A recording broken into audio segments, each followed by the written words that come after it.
अस्य श्री सूर्य सहस्रनाम स्तोत्रस्य वेदव्यास ऋषिः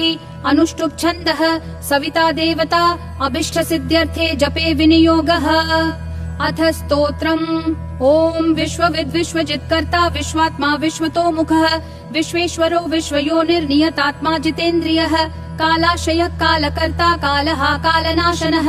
महायोगी महासिद्धिर्महात्मासु महाबलः प्रभुर्विभुर्भूतनाथो भूतात्मा भुवनेश्वरः भूतभव्यो भावितात्मा भूतान्तःकरणं शिवः शरण्यः कमलानन्दो नन्दनो नन्दवर्धनः वरेण्यो वरदो योगी सुसंयुक्तः प्रकाशकः प्राप्तयानः परप्राणः पूतात्मा प्रयतः प्रियः नयः सहस्रपात् साधुर्दिव्यकुण्डलमण्डितः अव्यङ्गधारी धीरात्मा सविता वायुवाहनः समाहितमतिर्दाता विधाता कृतमङ्गलः कपर्दी कल्पपाद्रुद्रः सुमना धर्मवत्सलः समायुक्तो विमुक्तात्मा कृतात्मा कृतिनां वरः अविचिन्त्य वपुः श्रेष्ठो महायोगी महेश्वरः कान्तः कामारिरादित्यो नियतात्मा निराकुलः कामः कारुणिकः कर्ता कमलाकरबोधनः सप्त सप्तिरचिन्त्यात्मा महाकारुणिकोत्तमः सञ्जीवनो जीवनाथो जयो जीवो जगत्पतिः अयुक्तो विश्वनिलयः संविभागी वृषध्वजः वृषाकपिः कल्पकर्ता कल्पान्तःकरणो रविः एकचक्ररथो मौनी सुरथो रथिनां वरः सक्रोधनो रश्मिमाली तेजो राशिर्विभावसुः दिव्यकृद्दिनकृद्देवो देवदेवो दिवस्पतिः दीननाथो हरो होता दिव्यबाहुर्दिवाकरः यज्ञो यज्ञपतिः पूषा स्वर्णरेतः परावरः परापरज्ञस्तरणी रंशुमाली मनोहरः प्राज्ञपतिः सूर्यः सविता विष्णुरंशुमान् सदा गतिर्गन्धवहो विहितो विधिराशुगः पतङ्गः पतगस्थाणुर्विहङ्गो विहगो वरः हर्यश्वो हरिताश्वश्च हरिदश्वो जगत्प्रियः त्रयम्बकः सर्वदमनो भावितात्माभिषग्वरः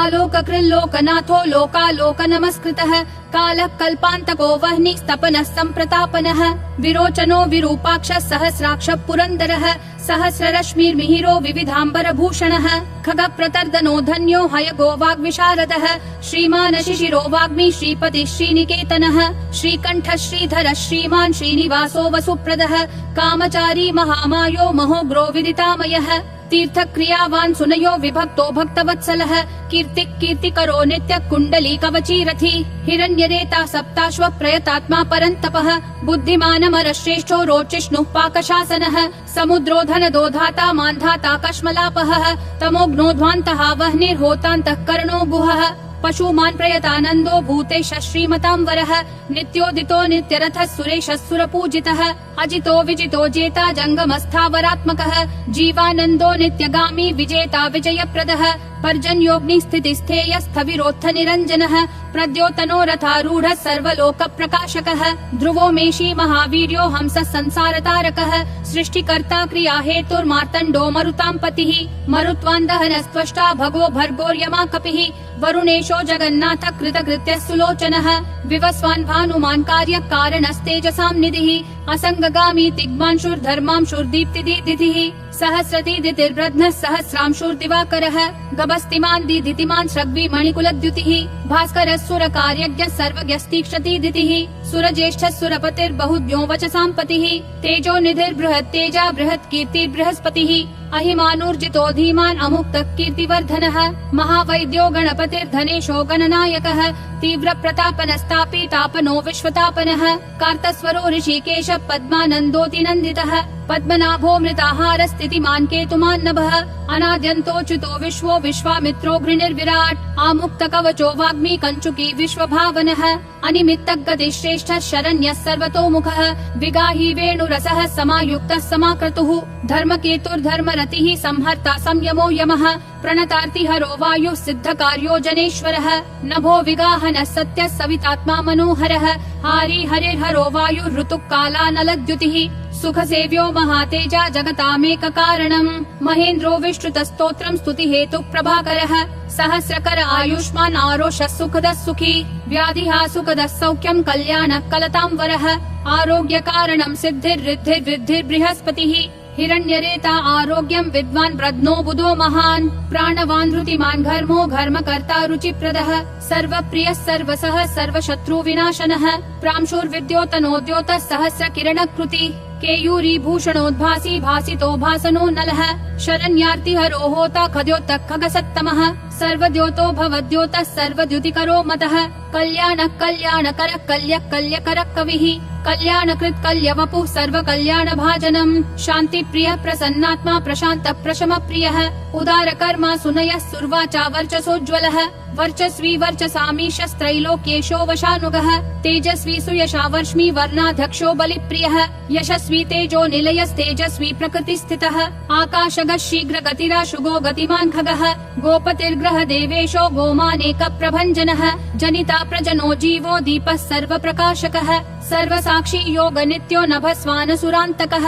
रक्षोघ्नो विघ्न शमनः किरीटी सुमनः प्रियः मरीचिमाली सुमति कृताभिक्य विशेषकः शिष्टाचार शुभाकार स्वचाराचार तत्परः मन्दारो माठरो वेणु क्षुधा पक्ष्मापतिर्गुरुः सुविशिष्टो विशिष्टात्मा विधेयो ज्ञान शोभनः महाश्वेत प्रियो ज्ञेयः सामगो मोक्षदायकः सर्ववेद प्रगीतात्मा सर्ववेदलयो महान् वेदमूर्तिर्चतुर्वेदो वेदभृद्वेद पारगः क्रियावानसितो जिष्णुर्वरीयांशुर्वरप्रदः व्रतचारी व्रतधरो लोकबन्धुरलङ्कृतः अलङ्काराक्षरो वेद्यो विद्यावान् विदिताशयः आकारो भूषणो भूष्यो भूष्णुर्भुवन पूजितः चक्रपाणिर्ध्वजधरः सुरेशो लोकवत्सलः वाग्मीपतिर्महाबाहुः प्रकृतिर्विकृतिर्गुणः अन्धकारापः श्रेष्ठो युगावर्तो युगादिकृत् अप्रमेयः सदा योगी निरहङ्कार ईश्वरः शुभप्रदः शुभः शास्ता शुभकर्मा शुभप्रदः सत्यवान् श्रुतिमानुच्चैर्नकारो वृद्धिदो नलः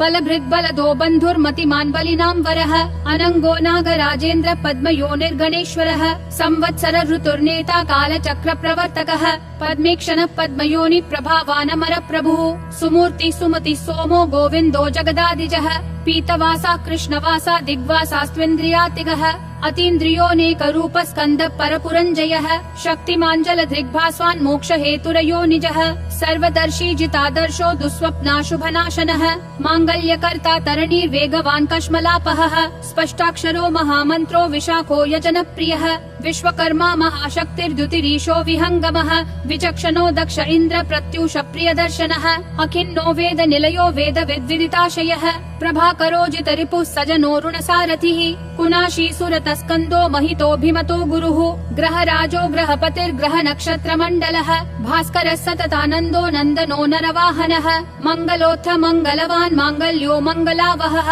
मङ्गल्यचारु चरितः शीर्णः सर्वव्रतो व्रती चतुर्मुखः पद्ममाली पूतात्मा प्रणतार्तिः अकिञ्चनः सतामीशो निर्गुणो गुणवान् शुचिः सम्पूर्णः पुण्डरीकाक्षो विधेयो योगतत्परः सहस्रांशु क्रतुमती सर्वज्ञः सुमति सुवाक् सुवाहनो माल्यदामा कृताहारो हरिप्रियः ब्रह्मा प्रचेता प्रतित प्रयतात्मा स्थिरात्मकः शतबिन्दुः शतमुखो गरीयान नलप्रभः धीरो महत्तरो विप्र पुराण पुरुषोत्तमः विद्या राजाधिराजो हि विद्यावान् भूतिदः स्थितः अनिर्देश्य वपुः श्रीमान् विपाप्मा बहुमङ्गलः स्वस्तितः सुरथः स्वर्णो मोक्षदो बलिकेतनः निर्द्वन्द्वो द्वन्द्वः सर्गः सर्वगः सम्प्रकाशकः दयालु सूक्ष्म दीक्षान्ति क्षेमा क्षेम स्थिति प्रियः भूधरो भूपतिर्वक्ता पवित्रात्मा त्रिलोचनः महावराह प्रियकृत् दाता भोक्ता भयप्रदः चक्रवर्ती धृतिकरः सम्पूर्णोत्थ महेश्वरः चतुर्वेदधरो चिन्त्यो विनिन्द्यो विविधाशनः विचित्ररथ एकाकी सप्त सप्तिः परात्परः सर्वोदति स्थितिकर स्थितिस्थेय स्थिति प्रियः निष्कलः पुष्कलो विभुर्वसुमान् वासव प्रियः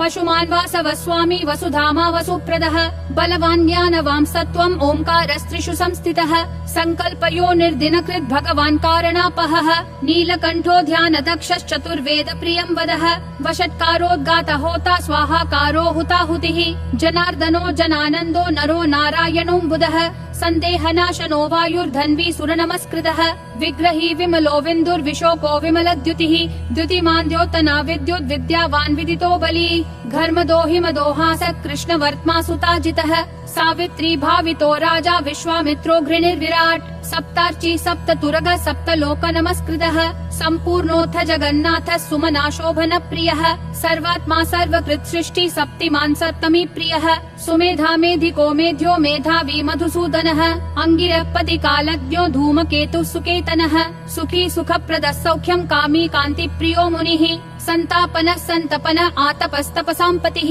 उमापतिः सहस्रांशु प्रियकारी प्रियङ्करः प्रीतिर्विमन्युरम्भोऽथ खञ्जनो जगतां पतिः जगत्पिता प्रीतमनः सर्वखर्वो गुहोचलः सर्वगो जगदानन्दो जगन्नेता सुरारिः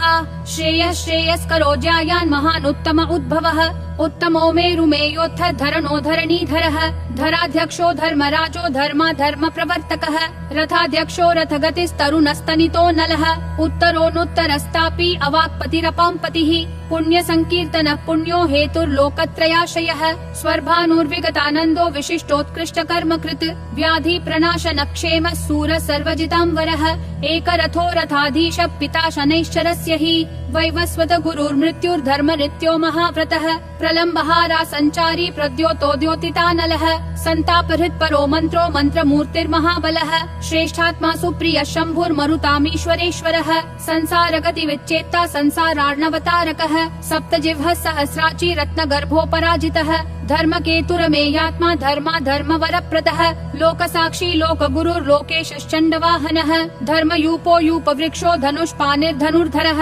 पिनाकधृन्महोत्साहो महामायो महाशनः वीरः शक्तिमतां श्रेष्ठः सर्वशस्त्रभृतां वरः ज्ञानगम्यो दुराराध्यो लोहितांगो विवर्धनः खगोन्धो धर्मदो नित्यो धर्मकृच्चित्र विक्रमः भगवानात्मवान् मन्त्रस्त्रयक्षो नीललोहितः एकोनेकस्त्रयी कालः सविता समितिञ्जयः शार्ङ्गधन्वानलो भीमः सर्वप्रहरणायुधः सुकर्मा परमेष्ठी च नाकपाली दिवि स्थितः वदान्यो वासुकीर्वैद्य आत्रेयोऽथ पराक्रमः द्वापर परमोदार परमो ब्रह्मचर्यवान् उदीच्य वेशो मुकुटी पद्महस्तो हिमांशुभृत् सित प्रसन्न वदन पद्मोदर निभाननः सायं दिवा दिव्य वपुर अनिर्देश्यो महालयः महारथो महानीश शेष सत्वरजस्तमः धृतातपत्र प्रतिमो विमर्शी निर्णय स्थितः अहिंसकः शुद्धमतिर् अद्वितीयो विवर्धनः सर्वदोधनदो मोक्षी विहारी बहुदायकः चारुरात्रि हरो नाथो भगवान् सर्वगो व्ययः मनोहर वपु शुभ्र शोभन सुप्रभावनः सुप्रभाव सुप्रताप सुनेत्रो दिग्विदिक्पतिः राज्ञी प्रिय शब्द करो ग्रहेशस्तिमिरापहः संहिकेय रिपुर्देवो वरदो वरनायकः चतुर्भुजो महायोगी योगीश्वरपतिस्तथा अनादिरूपो दितिजो रत्नकान्ति प्रभामयः जगत्प्रदीपो विस्तीर्णो महाविस्तीर्ण मण्डलः एकचक्र रथ स्वर्ण शरीरधृक् निरालम्बो गगनगो धर्म कर्म प्रभावकृत् धर्मात्मा कर्मणां साक्षी प्रत्यक्ष परमेश्वरः मेरुसेवी सुमेधावी मेरु रक्षा करो महान् आधारभूतो रतिमां तथा च धन धान्यकृत् पाप संतापहर्ता च मनोवाञ्छितदायकः रोगहर्ता राज्यदायी रमणीय गुणो नृणी कालत्रयानन्तरूपो मुनिवृन्द नमस्कृतः सन्ध्या रागकर सिद्ध सन्ध्या वन्दन वन्दितः साम्राज्यदान निरत समाराधन तोषवान् भक्त दुःख क्षय करो भवसागर तारकः भयापहर्ता भगवान् अप्रमेय पराक्रमः मनुस्वामी मनुपतिर्मान्यो मन्वन्तराधिपः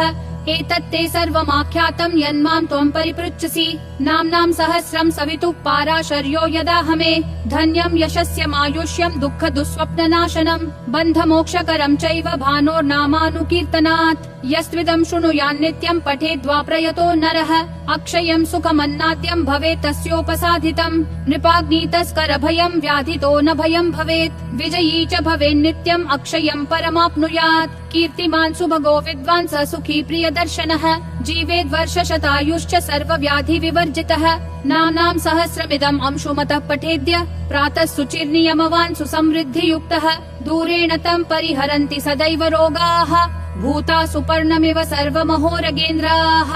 इति श्री भविष्यपुराणे सप्तमकल्पे श्री भगवत्सूर्यस्य सहस्रनाम स्तोत्रम् सम्पूर्णम्।